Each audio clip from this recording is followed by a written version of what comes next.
পাপ আমাদের আমলের সৌন্দর্য নষ্ট করে দেয়। 10 মণ দুধ নষ্ট হওয়ার জন্য 10 মণ গরুর প্রস্রাব লাগে না, এর 1 কাপও লাগবে না। 10 মণ দুধের মধ্যে যদি ঢাইলা দেওয়া হয় দুধ নষ্ট হয়ে যাবে। এজন্য আমাদের উচিত আমাদের ইবাদতগুলোকে, আমাদের জীবনকে পাপাচার মুক্ত রাখা।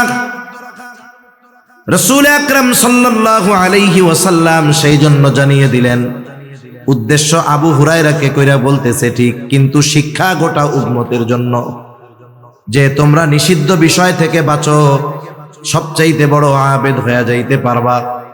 জান্নাতে যাওয়ার জন্য অনেক ইবাদতের প্রয়োজন হয় না। আমি আপনাদের বেশি ইবাদত করতে নিরুৎসাহিত করতেছি তা নয়, বরং আমার মূল উদ্দেশ্য হলো ইবাদত বেশি করেন, তবে যেন পাপাচার আমাদের দ্বারা না হয়। আপনি আমি তলা ছিদ্র রেখে, বালতির তলা ছিদ্র রেখে পানি যদি ভরপুর করি, পানি থাকবে? আর যদি কলসির তলা ছিদ্র না থাকে, ভালো থাকে, যেটুকু রাখবো ততটুকুই থাকবে। কিন্তু যদি তলা ছিদ্র থাকে, পানি ভরে রাখবো সকালে, বিকাল হতে হতে পানি কলসি খালি হয়ে যাবে। আমি এই গুনাহ নামক ছিদ্রটা বন্ধ করতে বলতেছি।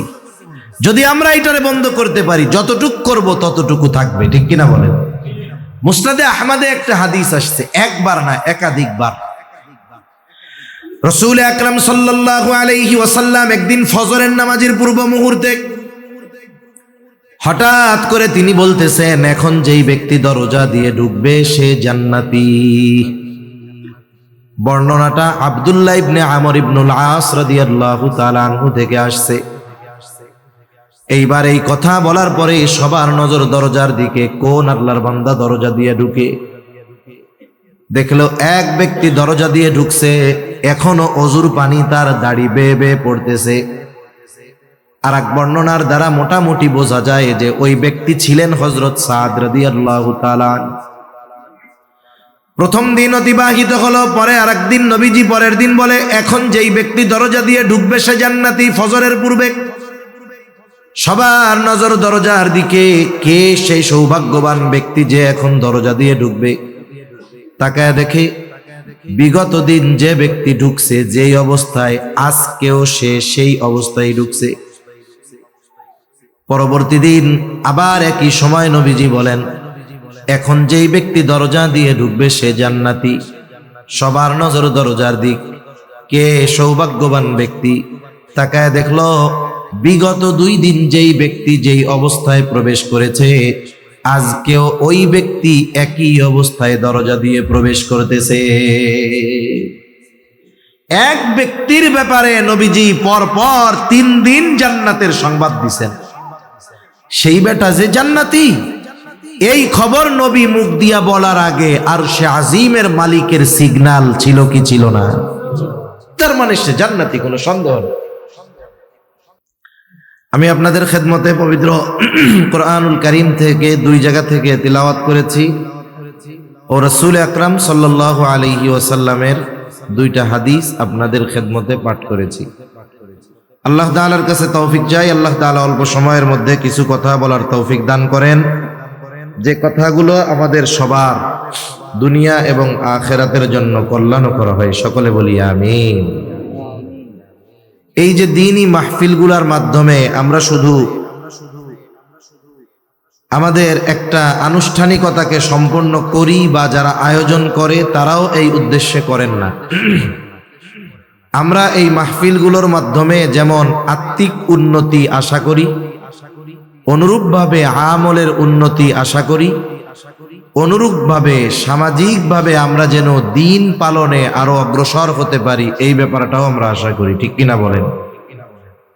একটা দ্বীনি মাহফিল, এটা একটা সমাজ পরিবর্তনের ভূমিকা রাখতে পারে।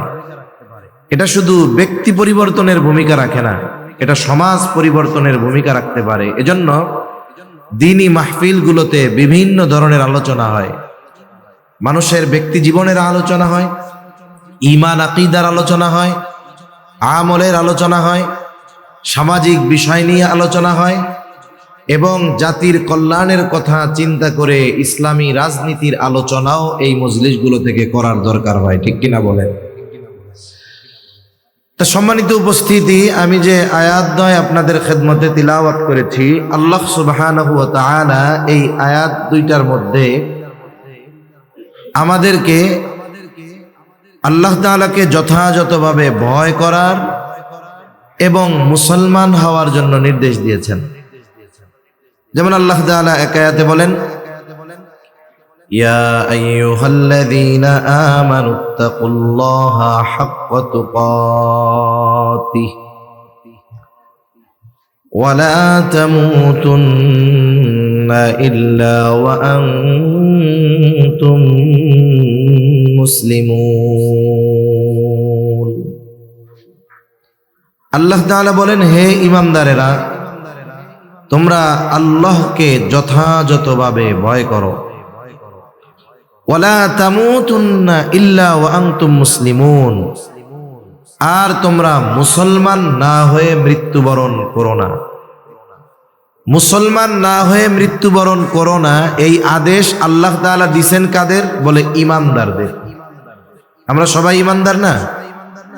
আমাদেরকে নির্দেশ দিছে যে মুসলমান না হয়ে তোমরা মরো না। তার মানে আল্লাহ তাআলা কোরআনুল কারীমের আরেক জায়গায় বলেন, ইয়া আইয়ুহাল্লাযীনা আমানু দুখুলু ফিস-সিলমি কাফা ওয়া লা তাত্তাবিউ খুতুওয়াতিশ শাইতান ইন্নাহু লাকুম আদুউম মুবিন। আল্লাহ তাআলা বলেন, হে ঈমানদারেরা, উদখুলু ফিস-সিলমি কাফা, তোমরা পরিপূর্ণভাবে ইসলামের মধ্যে দাখিল হয়ে যাও।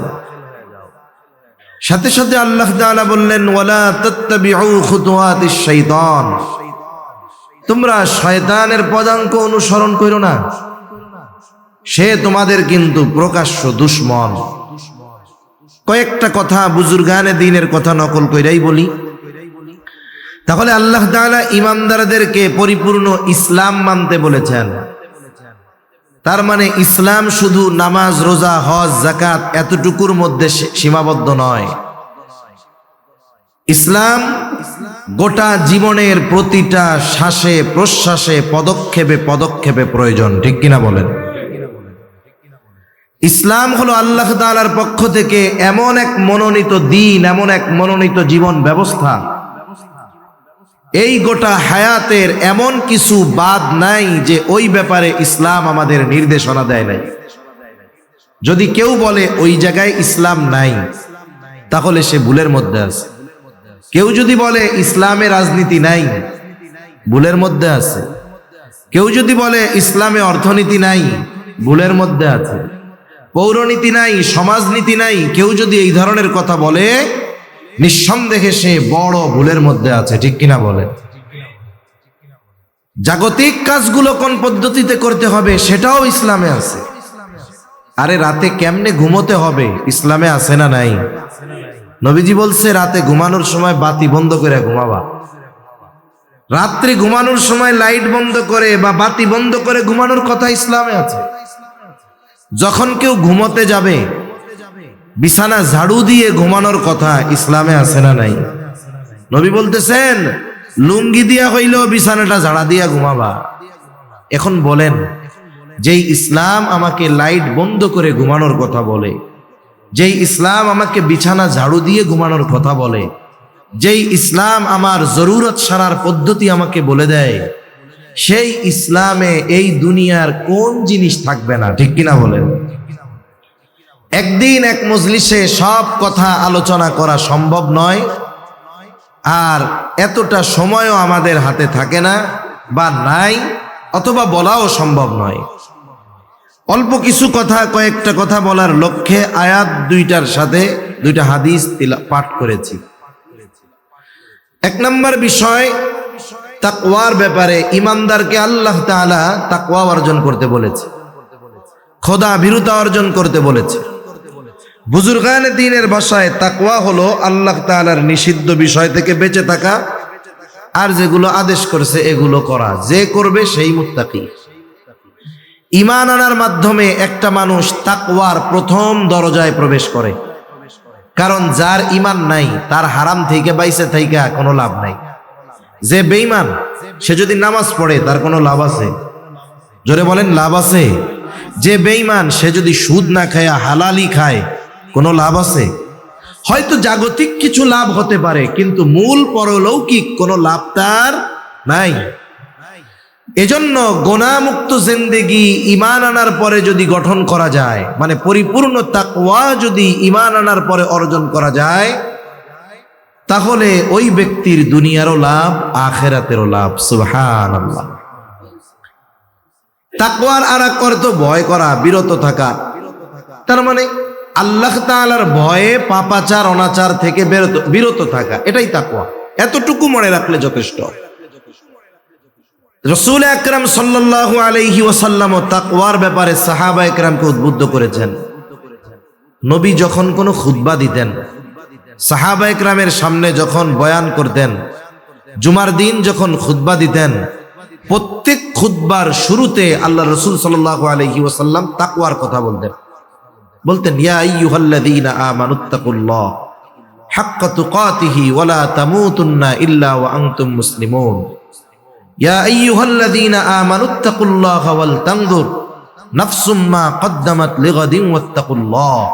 তার মানে নবীজি যখন সাহাবা একরামকে ওয়াজ করতেন তখনই তাকওয়ার কথা বলতেন। এমন কোন ওয়াজ নাই যেই ওয়াজে নবীজি তাকওয়ার কথা বলেন নাই। সুবহানাল্লাহ বলেন না। অথচ বাস্তব জীবনে আমাদের মধ্যে তাকওয়া নাই বললেই চলে। যে হাদিস দ্বয় আপনাদের খেদমতে তিলাওয়াত পাঠ করেছি, হাদিসের মধ্যে আল্লাহ রাসূল সাল্লাল্লাহু আলাইহি ওয়াসাল্লাম বলেন, ইত্তাকিল্লাহা হাইথুমা কুনতা। হযরত আবু যর রাদিয়াল্লাহু তাআলা আনহু নবীজির সাথে ছিলেন। আবু যর রাদিয়াল্লাহু তাআলা আনহু নবীজির সাথে একা। তিনি বলতেছেন, ক্বালা লি রাসূলুল্লাহ সাল্লাল্লাহু আলাইহি ওয়াসাল্লাম, নবীজি সাল্লাল্লাহু আলাইহি ওয়াসাল্লাম আমাকে বলেছেন, ইয়া আবা যর, হে আবু যর, ইত্তাকিল্লাহা হাইথুমা কুনতা। আবু যর, তুমি যেখানেই থাকো না কেন আল্লাহ তাআলাকে ভয় করবা। 2 নাম্বার, ওয়া আতবি'is সাইয়্যাতাল হাসানাতা তামহুহা। তোমার দ্বারা যদি কখনো মন্দ কাজ হয়ে যায়, পাপ কাজ হয়ে যায়, সাথে সাথে পাপ কাজের বিপরীতে তুমি ভালো কাজ করবা। কি হবে? আল্লাহ তাআলা বলেন, ইন্নাল হাসানাতি ইউযহিবানাস সাইয়্যাত। ভালো কাজ মন্দ কাজকে মিটায়া দেয়। তোমার দ্বারা পাপের কাজ হয়ে গেছে, তুমি ভালো কাজ করো, ওই ভালো কাজটা তোমার মন্দ কাজটাকে মুছে দিবে। ওয়া খালিকিন নাসা বিখুলুকিন হাসানিন। আবু যর, তুমি মানুষের সাথে সদাচরণ করো, ভালো ব্যবহার করো। নবীজি হযরত আবু যর রাদিয়াল্লাহু তাআলা আনহুকে উপদেশ দিলেন যে আল্লাহ তাআলাকে ভয় করো। আবু যর, তুমি যেখানেই থাকো না কেন আল্লাহ তাআলাকে ভয় করো। বলেন তো, পৃথিবীর এমন কোন জায়গা, এমন কোন স্থান আছে নাকি যেখানে গেলে আল্লাহ তাআলা আমাকে দেখবে না? আছে? আপনাদের এলাকায় 2-4 জায়গা আছে। সৃষ্টি জগতের কোথাও এমন একটু জায়গা নাই যেখানে আল্লাহ তাআলা আমাকে আপনাকে দেখবে না। মূলত নবী বলতেছেন, ও আবু যর, তুমি যেখানেই থাকো আল্লাহকে ভয় করো। আমাদের জন্য শিক্ষণীয় বিষয় হলো, বলেন তো, আমরা অনেক সময় মন্দ কাজ, পাপের কাজ থেকে মানুষের ভয়ে বেঁচে থাকি। একটা খারাপ কাজ করতে চাচ্ছি, দেখি যে আমার পরিচিত জন, বন্ধু বান্ধব আসতেছে, আমার পরিবারের লোক আসতেছে, বাবা আসতেছে, বাবা দেখে ফেলবে, জেনে ফেলবে, এই ভয়ে পাপ কাজটা করি না। কিন্তু ওই ভয়টা আল্লাহ তাআলার ব্যাপারে আমাদের নাই, যে আমি আপনি যেখানেই থাকি না কেন, যেই পাপ করি না কেন, দুনিয়ার কেউ না দেখলেও যিনি সর্ব অবস্থায় দেখেন তিনি কে? আল্লাহ তাআলাকে ভয় করে সকল প্রকার পাপাচার অনাচার থেকে বেঁচে থাকতে পারলেই মুত্তাকি হওয়া যায়। শুধু তাই না, বড় আবেদ হওয়ার জন্য মানুষের অনেক ইবাদত করা লাগে না।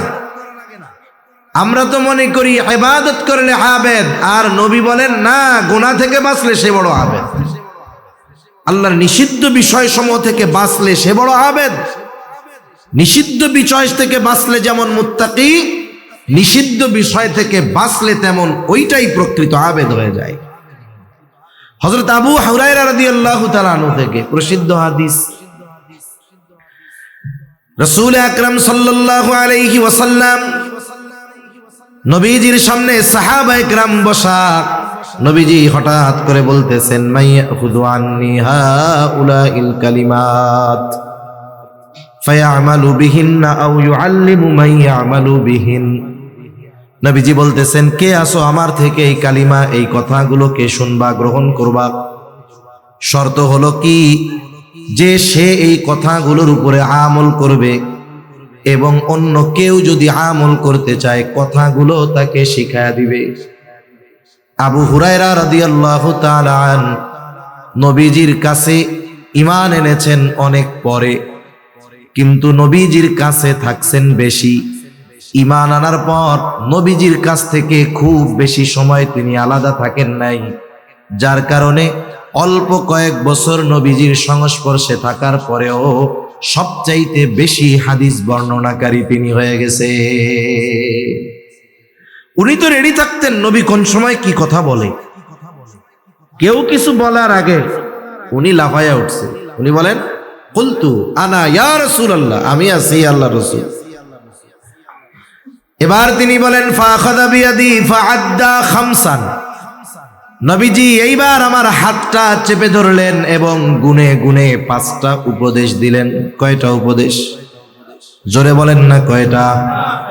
গুনে গুনে 5টা উপদেশ দিলেন।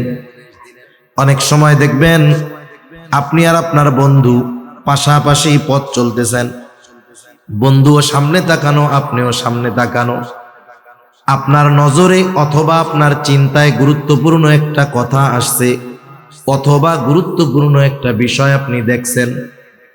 ওই সময় আপনি আপনার বন্ধুকে শুধু মুখ দিয়ে বলেন না যে বন্ধু এটা দেখো, বরং হাতটা চাইবা ধরে এরকম নড়াচড়া দিয়া বলেন, বন্ধু দেখো দেখো। বলেন না এরকম? হাতটা কেন ধরলেন? তার মানে আপনি তার সর্বোচ্চ মনোযোগ আকর্ষণ করতে চান, এই জন্য মুখ দিয়ে বলার সাথে সাথে হাতটা চেপে ধরেন। অনুরূপভাবে আবু হুরায়রার হাত নবীজি চেপে ধরেছেন, যেন আবু হুরায়রা নবীজির এই কথাগুলো সর্বোচ্চ গুরুত্ব সহকারে খেয়াল দিয়া শুনে। এমনিই তো সাহাবায়ে কেরাম নবীর কথা গুরুত্ব দিয়ে শুনে, নবী বুঝাচ্ছেন যে কথাগুলো কিন্তু অতি ইম্পর্টেন্ট। এইবার গুইনা গুইনা 5টা নসিহত করেছেন, 5টা উপদেশ দিয়েছেন। 1 নাম্বার উপদেশ, নবীজি বলেন, ইত্তাকিল মাহারিমা তাকুন আবাদান নাস।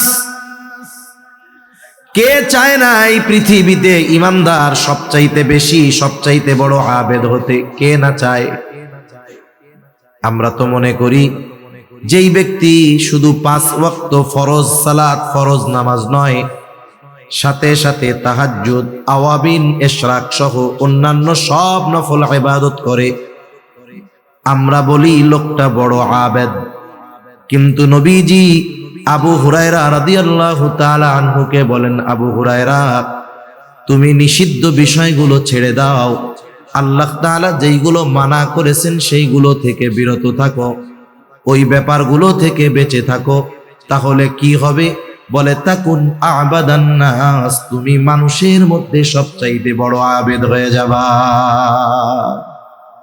ইত্তাকিল মাহারিম, নিষিদ্ধ বিষয় থেকে বিরত থাকো। তাকওয়ার থেকে কথা শব্দটা আসছে। তাকওয়া শব্দের এক অর্থ বিরত থাকা। কিসের থেকে? বলে পাপের থেকে, আল্লাহ যা মানা করছে তার থেকে। এখন বলেন তো, একজন আল্লাহ তাআলার নিষিদ্ধ বিষয় থেকে বেঁচে থাকে না, সে যত বেশি ইবাদত করুক না কেন, নিজেকে নিজে আবেদ ভাবতে পারে, কিন্তু আল্লাহ তাআলার তালিকায় ওই ব্যক্তি আবেদ হতে পারে নাই। সেজন্য আমাদের সকল প্রকার নিষিদ্ধ পাপাচার, আল্লাহ তাআলা যা নিষিদ্ধ করেছেন তা থেকে বেঁচে থাকতে হবে। আমল কম হোক, যদি আমি গুনার থেকে বেঁচে থাকতে পারি ওইগুলোই আমার কাজে লাগবে। হাদিসের মধ্যেও রাসূলুল্লাহ সাল্লাল্লাহু আলাইহি ওয়াসাল্লাম আরো জানায় দিয়েছেন যে আল্লাহ তাআলার কাছে অল্প আমল হলেও সেটা কবুল হয়ে যায় যদি ইখলাস ঠিক থাকে। হযরত ইখলাসের ব্যাপারেও হয়তো কিছু কথা বলেছিলেন।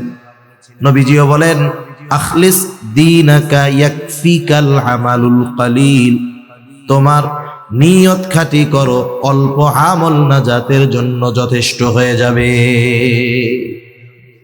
কেউ এ কথা বলতে পারবে না নবীজিও কখনো বেশি ইবাদতের কথা বলছে, আল্লাহ বেশি ইবাদতের কথা বলছে, কেউ বলতে পারবে না। বরং আল্লাহ তাআলা তো কোরআনে সুন্দর ইবাদতের কথা বলছে।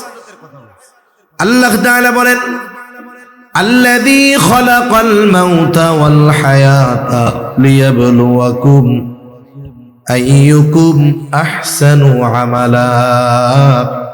আল্লাহ তাআলা বলেন, তিনি মৃত্যু এবং জীবনকে সৃষ্টি করেছেন কেন? বলে লিয়াবলুয়াকুম, তোমাদের পরীক্ষা করার জন্য। জিজ্ঞাসা যদি করা হয় আল্লাহ কি পরীক্ষা? বলে আইয়ুকুম আহসানু আমালা, পরীক্ষাটা হলো তোমাদের মধ্যে কার আমল কত সুন্দর। আল্লাহ বলেন নাই যে আইয়ুকুম আকসারু আমালা, যে তোমাদের মধ্যে কে কত বেশি আমল করে। তার মানে আল্লাহ তাআলা সুন্দর আমল চান। এখন যেই ব্যক্তি ভালো কাজও করে, ইবাদত করে, গুনাহও করে, সে আবেদ হইতে পারে নাই। ভালো কাজও করে, পাপও করে। এই পাপ করার কারণে তার ভালো কাজের সৌন্দর্যটা নষ্ট হয়ে যায়। মনে করেন একবারে ধবধবা সাদা একটা জামা, ওই জামার মধ্যে 2-3টা কালা দাগ মেরে দিলে কেমন লাগবে? জামার সৌন্দর্য পুরো শেষ। এই জন্য পাপ ইবাদতের সৌন্দর্যকে নষ্ট করে দেয়।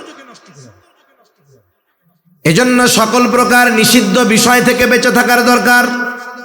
সেটা ব্যক্তিগত বিষয় হতে পারে, সামাজিক বিষয় হতে পারে, রাষ্ট্রীয় বিষয় হতে পারে।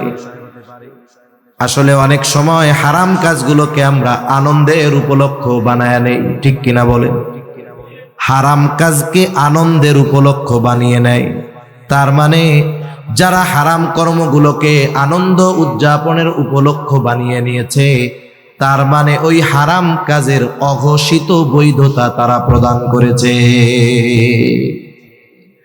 নাচ গান, গান বাদ্য আপনাদের সমাজে তো আলহামদুলিল্লাহ নাই। জোরে বলেন না, আছে? প্রচুর পরিমাণ আছে।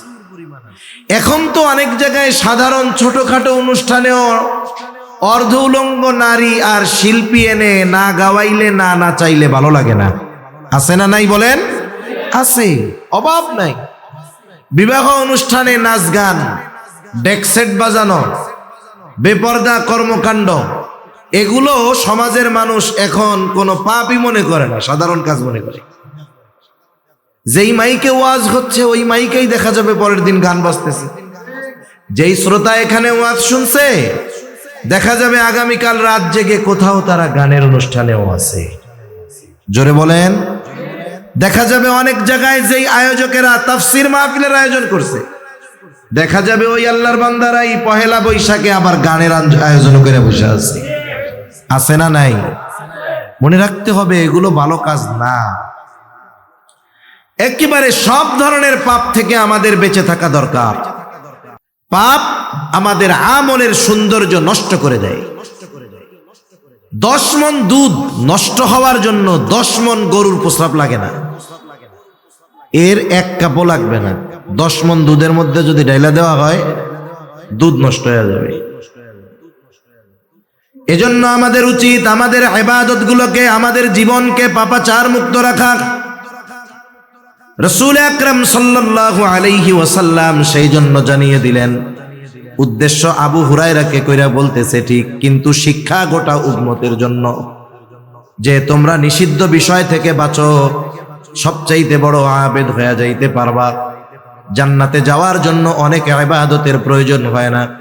আমি আপনাদের বেশি ইবাদত করতে নিরুৎসাহিত করতেছি তা নয়, বরং আমার মূল উদ্দেশ্য হলো ইবাদত বেশি করেন, তবে যেন পাপাচার আমাদের দ্বারা না হয়।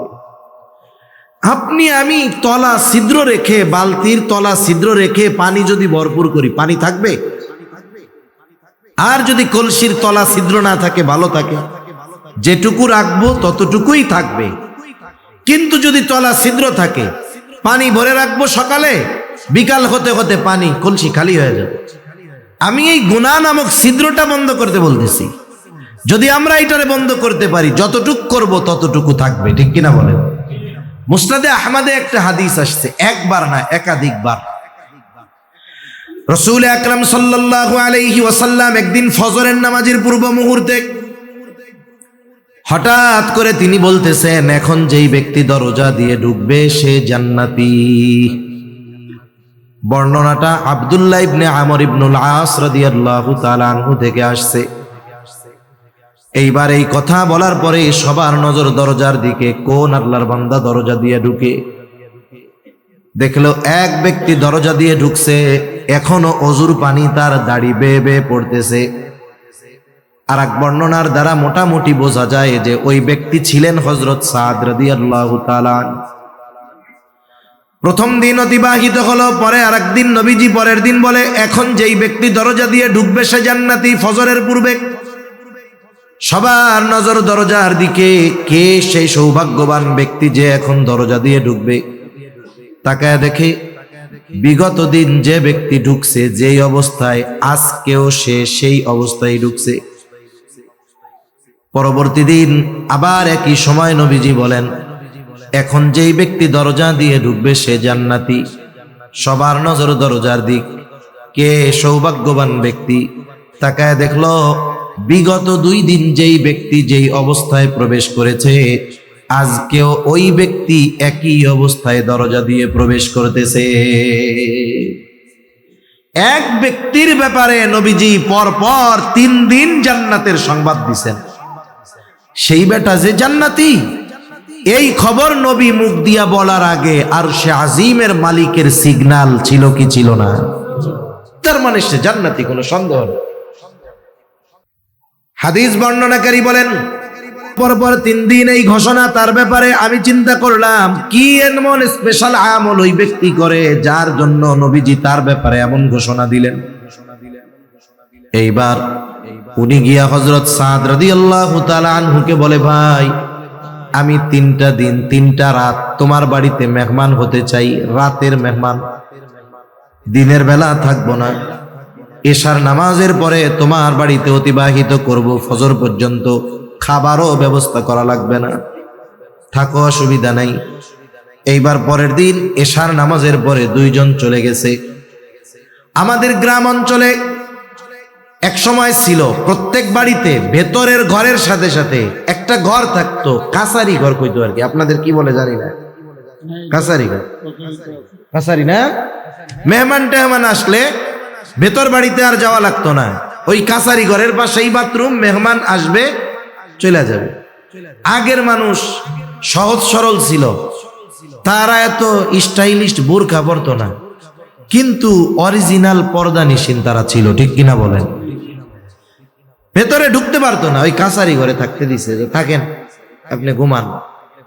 উনি কি ঘুমাইতে গেছে নাকি? উনি তো দেখতে গেছে রাতে কি ইবাদত করে। খেয়াল করলো হযরতে সাদ ঘরে ঢুকছেন, একটু পরে বাতি নিভায়া দিয়া ঘুমায় পড়ছে, ঘুমায় গেছে, শুয়ে পড়েছে, ঘুমায় গেছেন। আর উনি সারা রাত জেগে জেগে পাহারা দিচ্ছেন কখন উঠে আর কি আমল করে। অপেক্ষা করতেছি। রাত অতিবাহিত হয়ে ফজরের আজানের আওয়াজ কানে চলে আসলো, কোনো খবর নাই। আজানের পরে দেখে আল্লাহর বান্দা ঘুম থেকে উঠছে চোখ ডলতে ডলতে। এইবার জরুরত সেরে ওযু করে সব হাজত সেরে মসজিদের দিকে রওনা হয়ে গেছে। চিন্তা করে সারা রাত তো ঘুমাইলো, কোনো ইবাদত দেখলাম না। পরের দিন আবার সারা রাত জাগ না, দেখে বাতি নিভাইয়া ঘুমায় গেছে, আর কোনো খবর নাই। উঠছে গিয়া একবারে ফজরের ওয়াক্তর পরে, ফজরের আজান দেওয়ার পরে দ্বিতীয় দিনে কি অবস্থা চিন্তা করে, কি ব্যাপার? স্পেশাল আমল গুলা তো যারা আহলুল্লাহ বুজুর্গানে দিন রাতের আধারে নীরবে নিভৃতে তারা তাদের গোপন আমলগুলা করে, কইরে 2 দিন হয়ে গেল দেখি শুধু ঘুমায়। চিন্তা করে, কোনো ব্যক্তি যদি ধারাবাহিক আমল করে ইচ্ছাকৃতভাবে পর পর 3 দিন সে আমল বাদ দিতে পারে না। সম্ভবত জাকারিয়া রহমাতুল্লাহি আলাইহির ব্যাপারে পড়ছিলাম বেশ আগে, সম্ভবত যতদূর আমার মনে পড়তেছে, এটা আবৃত্তির মধ্যে। উনি দৈনিক কিছু সময় লিখতেন, নাম ভুল হইতে পারে, কিন্তু মূল উদ্দেশ্য যেটা সেটা বলতেছি। দৈনিক একটা নির্দিষ্ট সময় উনি লিখতেন। ওনার লেখা কিতাব প্রায় 100-র কাছাকাছি। এত বড় একজন শাইখুল হাদিস, কত খেদমত করছে, এরপরে এতগুলা লেখছে। ওনারা যা লেখা গেছে তা আমাদের হায়াতে পড়া সম্ভব না। লিখছেন, উনি লিখতেছেন। সম্ভবত হুসাইন আহমদ মাদানী রহমাতুল্লাহি আলাইহি ওই টাইমটাতে ওনার বাসায় আসছে।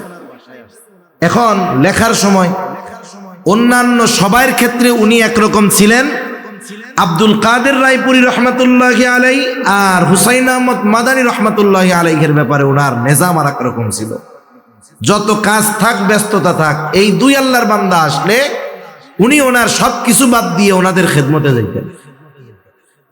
হুসাইন আহমদ মাদানী রহমাতুল্লাহি আলাইহি বুঝতে পারছে ওনার মধ্যে কোনো অস্বস্তি কাজ করতেছে, জিজ্ঞাসা করছে কি অবস্থা, কি হয়েছে।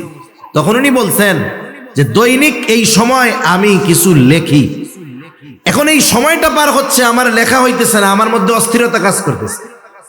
উনি লেখার স্থানে গিয়ে বসে 2-1 কলম লিখে আসছেন, এই পর্যন্ত ওনার অস্থিরতা দূর হয় নাই। সুবহানাল্লাহ।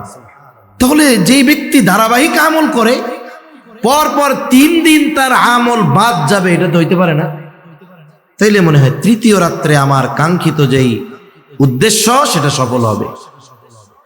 তৃতীয় দিন আবার এশার নামাজের পরে তিনি দেখলেন ঘুমায় গেছে, আর তিনি সারা রাত অপেক্ষা করতেছেন, এই বুঝি উঠে, এই বুঝি আমলটা দেখি।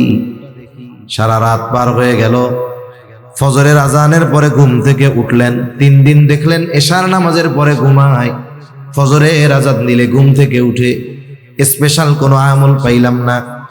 এইবার আর উৎসুক মনকে তিনি থামায় রাখতে পারলেন না, যে বলতেছে ভাই তোমার বাড়িতে 3টা রাত অবস্থান করার কারণ এমনটা নয় যে আমার বাড়িতে বিছানা টিছানা কিচ্ছু নাই, বরং তোমার বাড়িতে 3 রাত অবস্থান করার কারণ এর আগে পরপর 3 দিন ফজরের নামাজের পূর্বে নবীজি হঠাৎ ঘোষণা করেছেন যেই ব্যক্তি এখন দরজা দিয়ে ঢুকবে সে জান্নাতি। আমরা সবাই নজর দিয়ে তাকায় আছি কোন ব্যক্তি ঢুকে। নবীজির এই ঘোষণার পর পরপর 3 দিন যেই ব্যক্তি দরজা দিয়ে প্রবেশ করেছে তুমি হলা সেই ব্যক্তি।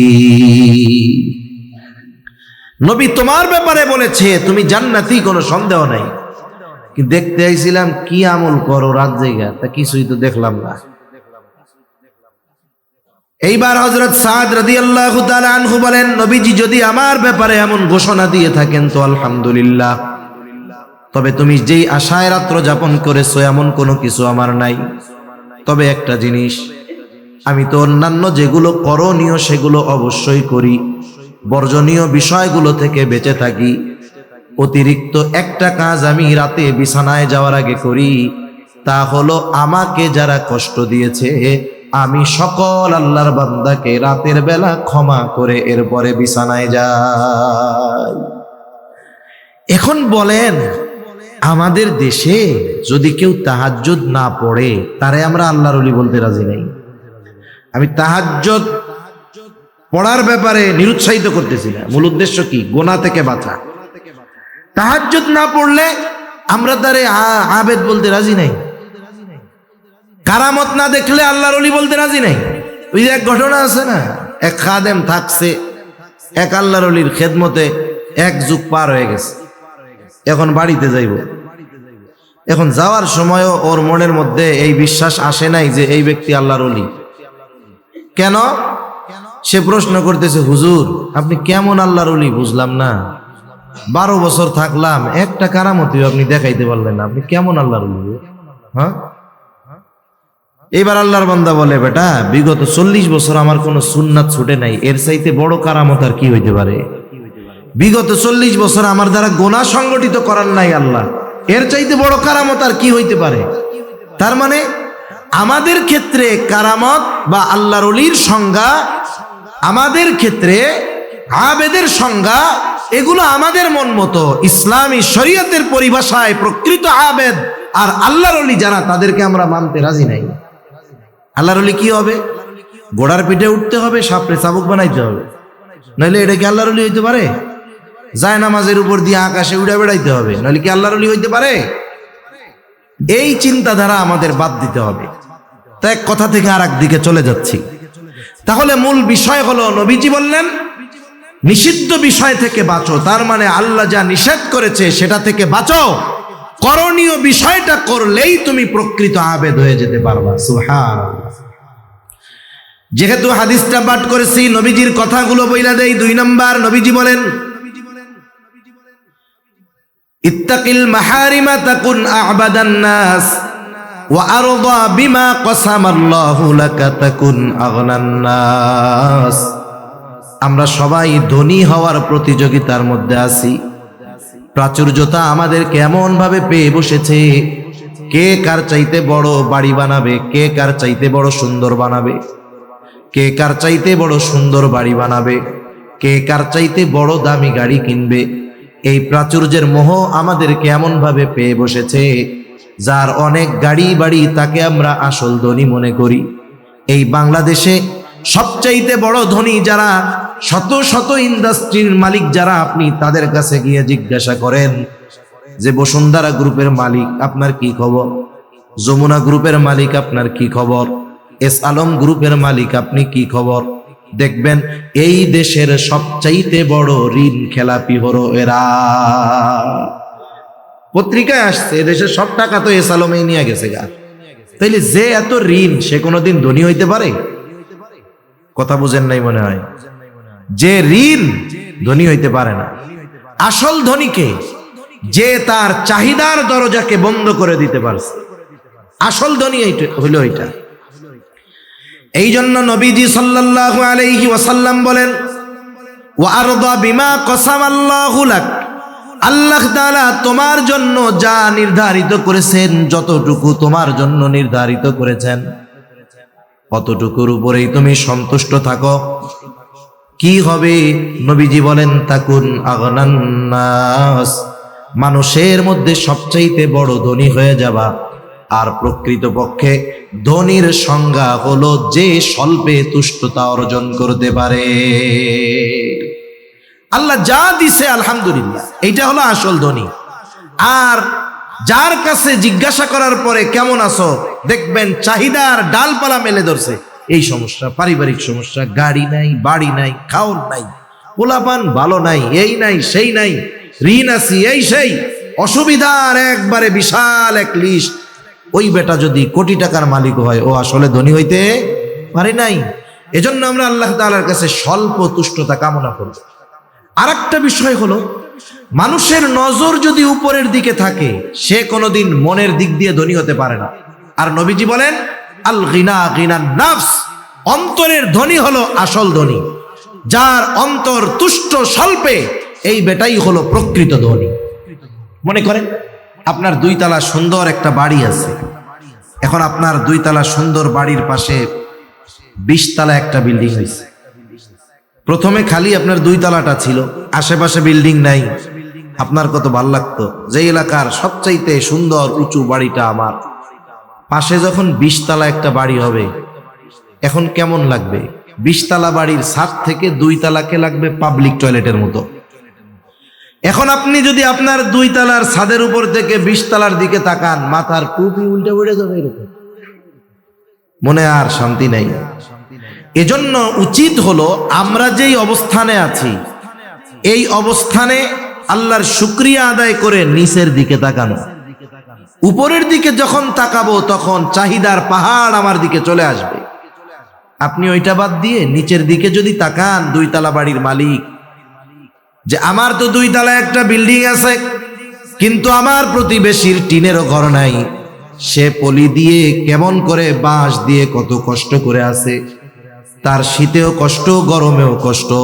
আর আল্লাহ তাআলা আমাকে 2 তলা বাড়ি দিয়েছে, বাড়ির মধ্যে এসি লাগানো আছে, গরমেও আরাম শীতেও আরাম। এই জন্য যতক্ষণ না আমরা আল্লাহ তাআলার দেওয়া নির্ধারিত বস্তুর উপরে পরিপূর্ণ সন্তুষ্ট না হব, আত্মার ধনী যতক্ষণ না হব, তার মানে স্বল্পে তুষ্টতা যতক্ষণ অর্জন না করব, আর চাহিদার নজরকে যতক্ষণ আমার অবস্থান থেকে নিচের দিকে না দিব, হাজারো কোটি টাকার মালিকও আমি আপনি যদি হয়ে যাই, আল্লাহর কসম আমি আপনি প্রকৃত ধনী হতে পারবো না। নবীজি শখ আঁকতেছেন, শখ আঁকছেন, শখ আইকা বুঝাইতেছেন, দাগ কিছু ভিতরে রাখছেন শখের আর বাইরে দিয়ে দিছেন। কিছু দিছেন বাইরে, একটা দিয়ে দিছেন ভিতরে। কি বুঝাইতে চান? যে বুঝাইতে চাচ্ছেন বনি আদমের চাহিদা আশা, তার হায়াত যতটুক তার চাইতে অনেক বেশি। আর এক হাদিসের মধ্যে নবীজি বলেন, বনি আদমের পেট কবরের মাটি ছাড়া ভরবে না। সে যদি স্বর্ণে পরিপূর্ণ একটা জমিন পেয়ে যায়, আর একটা পাওয়ার আকাঙ্ক্ষা করবে, তার পেটটাও ভরবে না যতক্ষণ না সে কবরের মাটি তার পেটের মধ্যে যাবে। এজন্য মূলত স্বল্পে তুষ্ট যারা, আল্লাহ তাআলা যতটুকু দিয়েছেন এতটুকু নিয়ে যারা সন্তুষ্ট থাকে, এই লোকগুলোই প্রকৃত ধনী হতে পারে। এদের আর সম্পদের আশায় অন্তরের মধ্যে কষ্ট লাগে না, এরা অন্যান্য চিন্তা করে না, এরা হতাশায় ভুগে না, চাহিদার সমুদ্রে হাবুডুবু খায় না। এরপরে নবীজি সাল্লাল্লাহু আলাইহি ওয়াসাল্লাম বলেন, ওয়া আহসিন ইলা জারিকা তাকুম মুমিনা। নবীজি বলেন, তুমি তোমার প্রতিবেশীর সাথে সদাচরণ করো, তাহলে তুমি প্রকৃত মুমিন হতে পারবা। প্রতিবেশীর সাথে সদাচরণ করা দরকার। আর রাসূল সাল্লাল্লাহু আলাইহি ওয়াসাল্লাম প্রতিবেশীর হকের ব্যাপারে বলেন, জিবরাইল আলাইহিস সালাম আমাকে প্রতিবেশীর হকের ব্যাপারে এত গুরুত্ব দিয়েছেন, এক সময় আমি তো মনে করেছিলাম প্রতিবেশীকে হয়তো ওয়ারিশ বানিয়ে দেওয়া হবে। আর আমাদের দেশে সবচাইতে বড় দুশমন থাকে প্রতিবেশী।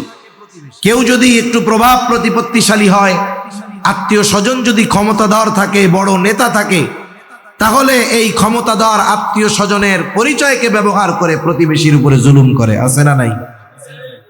অভাব নাই। মনে করেন আপনার বাড়িতে আগুন লাগছে, আপনার আত্মীয় স্বজন বড় অফিসার, সব ঢাকা রাজধানীতে। বলেন তো, যতই পাওয়ার থাক, ওইখান থেকে মোবাইলে ফু দিলে আগুন নিভে যাবে? আগুন নিভাতে আগে আসবে কে? প্রতিবেশী। অথচ এর সাথেই আপনার খারাপ সম্পর্ক। গভীর রাতে আপনি টাকা পয়সাওয়ালা মালিক, আপনার বাড়ির পাশে একজন টমটম চালায়, আপনার বাবা স্ট্রোক করছে, কি করবেন? টমটমওয়ালার টমটমে আপনাকে তাকে হসপিটালে নিয়ে যাইতে হবে, কিন্তু এর সাথে আপনার ব্যবহার খারাপ। ও মনে মনে করবে, মরুক গা, আমার কি হয়েছে? এজন্য প্রতিবেশী, তাদের সাথে ভালো আচরণ করা দরকার। প্রতিবেশীর হকের কথা নবীজি বর্ণনা করতে গিয়ে এখানে আল্লাহর রাসূল সাল্লাল্লাহু আলাইহি ওয়াসাল্লাম ধর্মকে প্রাধান্য দেন নাই। যে এমন বলেন নাই যে প্রতিবেশী মুসলিম হলে তার প্রতি হক বেশি, অমুসলিম হলে কম।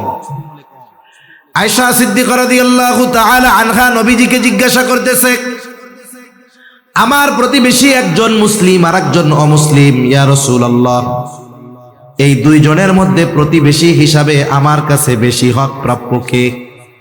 নবীজি বলতে পারতেন যে মুসলিম সে। এই কথা নবীজি বলেন নাই। নবীজি বললেন, যার দরজা তোমার দরজার বেশি কাছে, প্রতিবেশী হিসাবে সে তোমার কাছে বেশি হক প্রাপ্য। সুবহানাল্লাহ।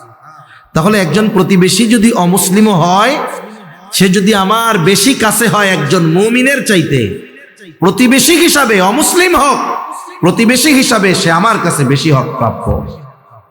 এজন্য একটা মানুষ যদি প্রকৃত মুমিন হতে চায়, নবীজি বলেন সে যেন প্রতিবেশীর সাথে সদাচরণ করে, ভালো ব্যবহার করে, প্রতিবেশীর কষ্টের কারণ যেন না হয়, প্রতিবেশীকে যেন কষ্ট না দেয়। আমাদের অবস্থা কি? আমরা ভালো প্রতিবেশী চাই, কিন্তু নিজে ভালো প্রতিবেশী হইতে রাজি নাই। আমি চাই যে আমার প্রতিবেশীর মাধ্যমে আমি যেন কষ্ট না পাই, কিন্তু আমি নিজে আমার প্রতিবেশীকে কষ্ট দিতে থাকি, এটা হলে হবে না। একটু সহনশীল হতে হবে। প্রতিবেশীর দ্বারা যদি একটু কষ্ট পাইও, একটু সবর করব। আর এই আমার মধ্যে থাকতো জাহান্নামের ভয় চিন্তা যদি আমার মধ্যে থাকতো, আল্লাহর কসম আমি যদি এই বিষয়গুলোকে যদি হৃদয় দিয়ে অনুধাবন করতে পারতাম, তাহলে আমাদের মুখ দিয়ে কোনোদিন, চেহারায় কোনোদিন হাসির প্রভাব দেখা যাইত না। আর আমরা হেসে গেলে কাটায় দেই, অথচ জান্নাতের সুসংবাদ পাওয়ার পরেও ওই মানুষগুলো চেহারার মধ্যে সব সময় ভয় ভীতি কাজ করতে। বিশেষ করে ওসমান রাদিয়াল্লাহু তাআলা আনহুর ব্যাপারে, উনি খবর দেখলেই কান্না করতেন, অথচ ওনার ব্যাপারে জান্নাতের সুসংবাদ যাদের ব্যাপারে দেওয়া হয়েছে তাদের মধ্যে উনি একজন, স্পেশাল 10 জনের মধ্যে উনি একজন। ওনার ব্যাপারে নবীজির ঘোষণা আছে যে ওসমান আল্লাহর কাছ থেকে জান্নাত কিনে নিছে। সুবহানাল্লাহ। যখন সাহাবায়ে কেরাম মক্কা থেকে মদিনায় গেছে হিজরত করে, সব কুয়ায় তো আর মিষ্টি পানি উঠে না, লবণাক্ত পানি পান করার অনুপযুক্ত একটা কুয়া আছে, মিষ্টি সুপেয় পানি। মালিক ইহুদি, মুসলমানদেরকে ভালো মতো পানি দেয় না, কষ্ট দেয়। অসুস্থ হয়ে গেছে মুসলমানেরা, পানি পান করতে পারতেছে না। নবীজির কাছে অভিযোগ দেওয়া হলো, ইয়া রাসূলুল্লাহ সাল্লাল্লাহু আলাইহি ওয়াসাল্লাম, আমরা তো পানি পান করতে পারতেছি না, অসুস্থ হয়ে গেছে অনেকে।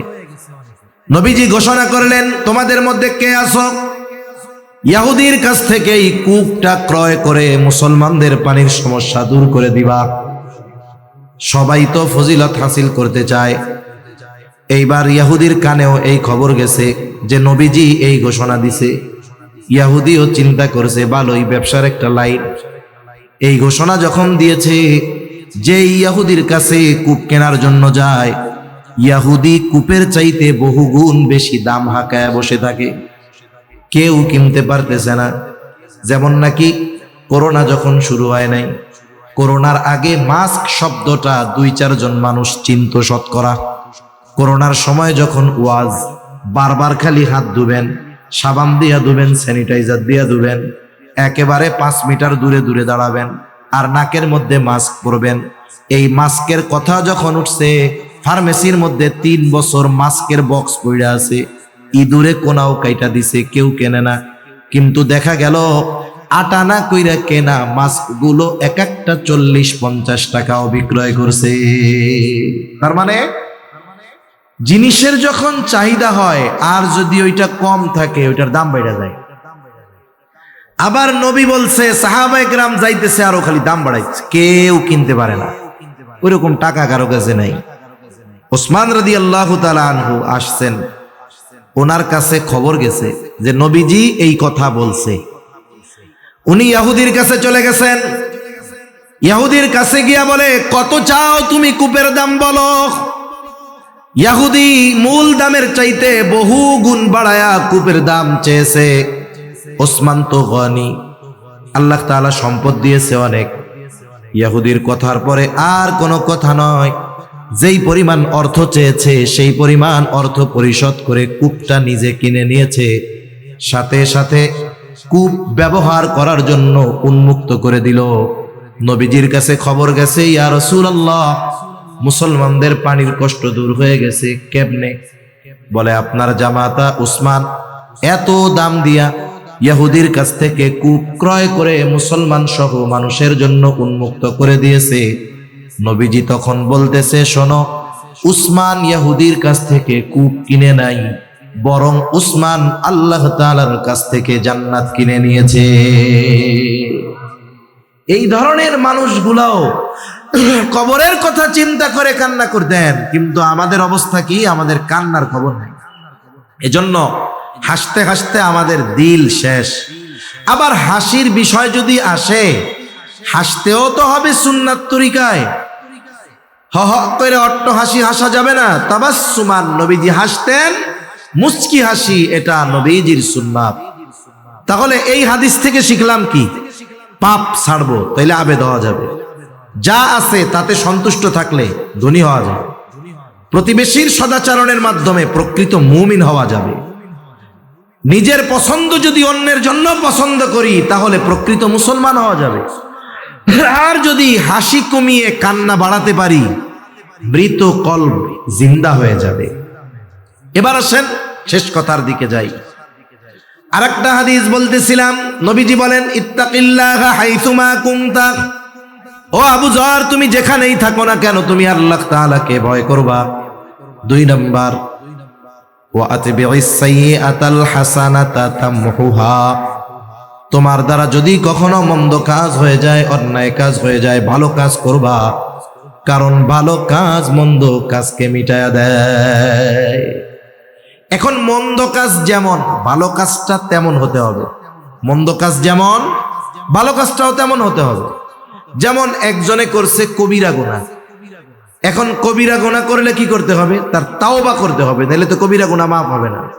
এইরকম ভাবে মন্দ কাজটা যেমন ওজনের, ভালো কাজটাও ওই রকম ওজনের হতে হবে।